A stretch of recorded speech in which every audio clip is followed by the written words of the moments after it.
ಇನ್ನು ಸಿಎಂ ಸಿದ್ದರಾಮಯ್ಯ ಅವರ ಪ್ರಕರಣವನ್ನು ಸಿಬಿಐಗೆ ತನಿಖೆಗೆ ಕೊಡಬೇಕು ಅಂತ ಆಗ್ರಹಿಸಿ ಒಂದು ಅರ್ಜಿಯನ್ನು ಕೂಡ ವಿಚಾರಣೆಗೆ ನಡೆಸಲಾಗಿತ್ತು. ಅದರ ಅಪ್ಡೇಟ್ಸ್ ಇಲ್ಲಿದೆ.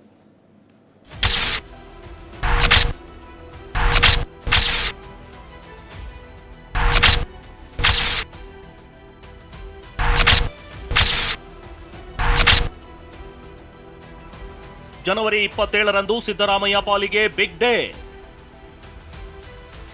ಮುಡಾ ಹಗರಣ, ಸಿಎಂ ಸಿದ್ದರಾಮಯ್ಯಗೆ ಸಂಕಷ್ಟ. ಸಿಬಿಐ ತನಿಖೆ ಕೋರಿದ ಅರ್ಜಿ ವಿಚಾರಣೆ ಮುಂದೂಡಿಕೆ. ದೂರುದಾರ ಸ್ನೇಹಮಯಿ ಕೃಷ್ಣ ಸಲ್ಲಿಸಿರೋ ರಿಟ್ ಅರ್ಜಿ ಕೈಗೆತ್ತಿಕೊಂಡ ನ್ಯಾಯಮೂರ್ತಿ ಎಂ ನಾಗಪ್ರಸನ್ನ ವಿಚಾರಣೆ ನಡೆಸಿದ್ರು. ಸ್ನೇಹಮಯಿ ಕೃಷ್ಣ ಪರ ಹಿರಿಯ ವಕೀಲ ಮಣಿಂದರ್ ಸಿಂಗ್ ವಾದ ಮಂಡಿಸಿದ್ರು. ಈ ವೇಳೆ ರಿಟ್ ಅರ್ಜಿಗೆ ಆಕ್ಷೇಪಣೆ ಸಲ್ಲಿಸೋಕೆ ಸಿಎಂ ಪರ ವಕೀಲ ಕಪಿಲ್ ಸಿಬಲ್ ಮನವಿ ಮಾಡಿದ್ರು.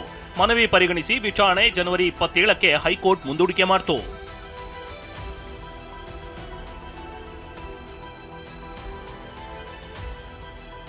ಸ್ನೇಹಮಯಿ ಕೃಷ್ಣ ಪರ ವಾದ ಮಂಡಿಸಿದ ಮಣಿಂದರ್ ಸಿಂಗ್ ಸಿಬಿಐ ತನಿಖೆಗೆ ಮನವಿ ಮಾಡಿದ್ರು. ವಾದದ ಆರಂಭದಲ್ಲಿ ಸಿಬಿಐ ತನಿಖೆಗೆ ವಹಿಸಬೇಕೇ ಬೇಡವೇ ಎಂಬ ಬಗ್ಗೆ ವಾದ ಸೀಮಿತಗೊಳಿಸಿ ಅಂತ ಹೈಕೋರ್ಟ್ ಎರಡೂ ಕಡೆಯ ವಕೀಲರಿಗೆ ಸೂಚನೆ ನೀಡಿತು. ಹಾಗಾದ್ರೆ ಕೋರ್ಟ್ನಲ್ಲಿ ದೂರುದಾರರ ಪರ ವಕೀಲರ ವಾದ ಹೇಗಿತ್ತು ಅನ್ನೋದನ್ನ ತೋರಿಸ್ತೀವಿ ನೋಡಿ. ತನಿಖೆ ನಿಷ್ಪಕ್ಷಪಾತವಾಗಿರಬೇಕು, ಜನರಲ್ಲಿ ವಿಶ್ವಾಸ ಮೂಡಿಸುವಂತಿರಬೇಕು.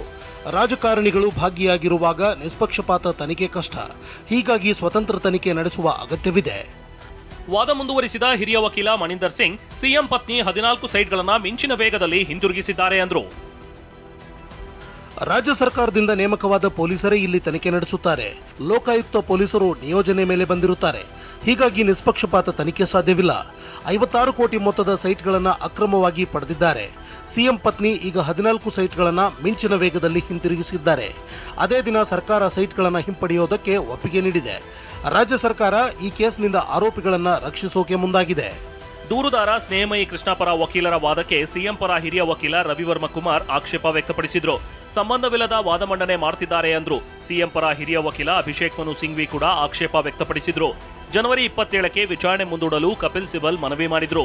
ಮನವಿ ಪರಿಗಣಿಸಿದ ಹೈಕೋರ್ಟ್ ಜನವರಿ 27ಕ್ಕೆ ವಿಚಾರಣೆ ಮುಂದೂಡಿಕೆ ಮಾಡಿತು.